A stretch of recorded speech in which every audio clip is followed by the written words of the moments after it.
2025 সালের সর্বশেষ তথ্য অনুযায়ী মালয়েশিয়ায় অবৈধ কর্মীদের বৈধ হওয়া এবং নতুন কলিং ভিসা নিয়ে গুরুত্বপূর্ণ কিছু আপডেট রয়েছে।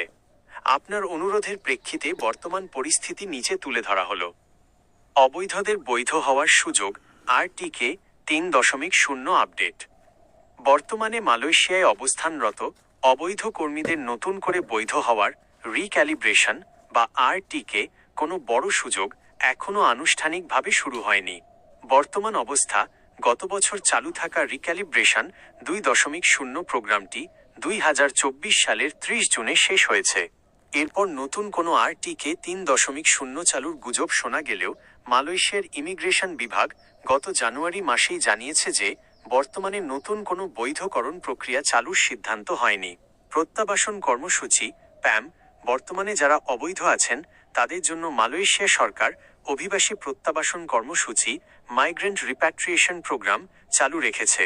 এই কর্মসূচির আওতায় সর্বোচ্চ 500 রিঙ্গিত জরিমানা দিয়ে 2026 সালের 30 এপ্রিল পর্যন্ত কোনো জেল হাজত ছাড়াই নিজ দেশে ফিরে আসার সুযোগ রয়েছে।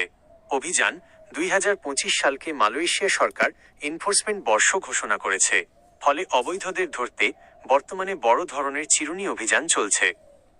2. নতুন কলিং ভিসা চালু 2025 আপডেট। নতুন কলিং ভিসা বা বাংলাদেশ থেকে নতুন কর্মী নেওয়ার ব্যাপারে ইতিবাচক কিছু পরিবর্তন দেখা যাচ্ছে।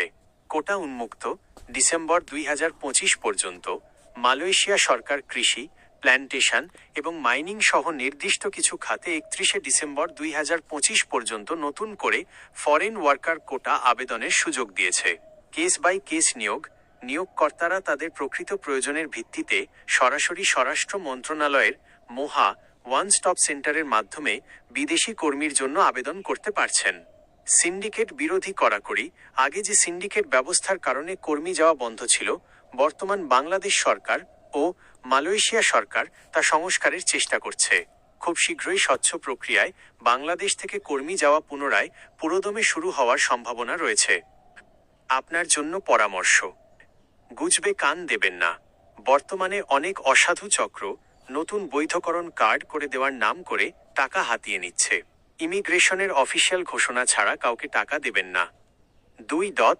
নিজে বৈধ হওয়ার চেষ্টা। আপনার নিয়োগকর্তার মাধ্যমে দেখুন আপনার পাসপোর্ট বা ভিসার কোনো বিশেষ সুযোগ স্পেশাল পাস পাওয়া সম্ভব কিনা। 3. বিদেশে ফেরার সুযোগ।